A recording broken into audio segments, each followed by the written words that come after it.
ஓம் பிரபன்னபாரிஜாதாய தோத்ரவேத்ரைகபாணயே ஞானமுத்ராய கிருஷ்ணாய கீதாமிருததுஹே நமஹ.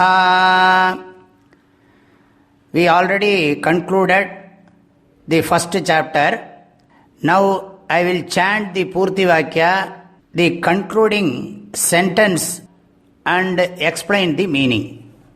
Om Tat Sat iti Srimad-Bhagavad-Gītāsu Upanishatsu Brahma Vidyāyām Yoga-Shāstre Shri Krishnārjuna Samvāde Arjuna Vishāda-Yogo Nama Prathamodhyāyaha. Shri Krishnārpanamastu.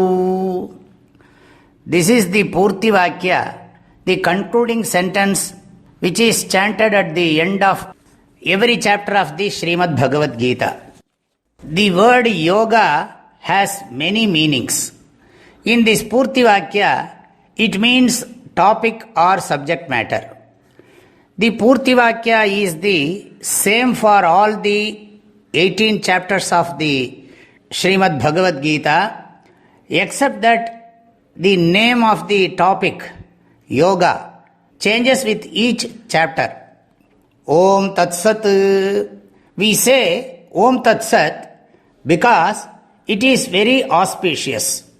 These words have the power to rectify all mistakes in our pronunciation and understanding of the shlokas. We thus gain knowledge and peace of mind, which are the benefits of scriptural study. This expression indicates an auspicious conclusion. Bhagavan deals with the meaning of this expression in the 17th chapter of the Gita. Srimad Bhagavad Gita Su. Shri symbolizes all wealth. Srimat means that which is endowed with all kinds of wealth, including Vidya.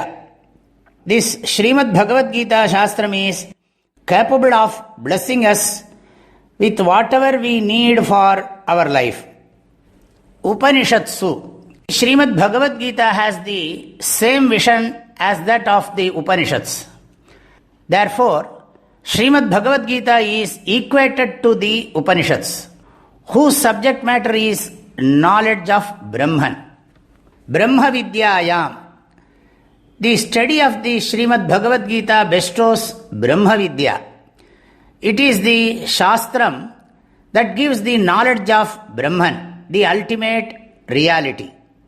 Yoga Shastre. To understand Brahma Vidya, we need a mature, pure and prepared mind. A true Vedantic seeker needs to prepare his or her mind to assimilate the teachings of Brahma Vidya. In Srimad Bhagavad Gita, Bhagavan Shri Krishna is not only teaching Brahma Vidya, but also Karma Yoga. We need a pure mind to understand Brahma Vidya. Srimad Bhagavad Gita teaches us how to get pure mind through Karma Yoga. Karma Yoga makes the mind value oriented. Mind gets expanded and is able to concentrate, thus becoming eligible to learn and acquire Brahma Jnanam. Because of Karma Yoga Upadesham, Srimad Bhagavad Gita is also called Yoga Shastram. Next, Shri Krishna Arjuna Samvade.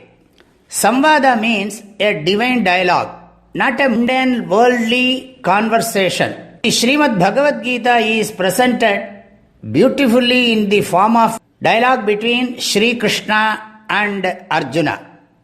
Samvada is the dialogue which gives punyam, mental peace and knowledge about Shri Bhagavan. Srimad Bhagavad Gita talks about Dharma Shastra and Tattva Shastra, and noble ideas are shared. Arjuna Vishada Yoga is the Prathama Adhyaya, or the first chapter of the Srimad Bhagavad Gita, where the subject matter is Arjuna's Vishada. Vishada means dukkham in mind, which is expressed through body language, words and deeds. Thus we beautifully conclude the first chapter with this Purti Vakya. Having said all these, we finally say Shri Krishnarpanamastu. We dedicate this study to Bhagavan Shri Krishna. This attitude will make our minds and words pure, and our spiritual pursuit will be fruitful. Thus, we dedicate our thoughts, words and deeds to Bhagavan Shri Krishna. Shri Krishnarpanamastu. My prayerful blessings to all of you. Hari Om.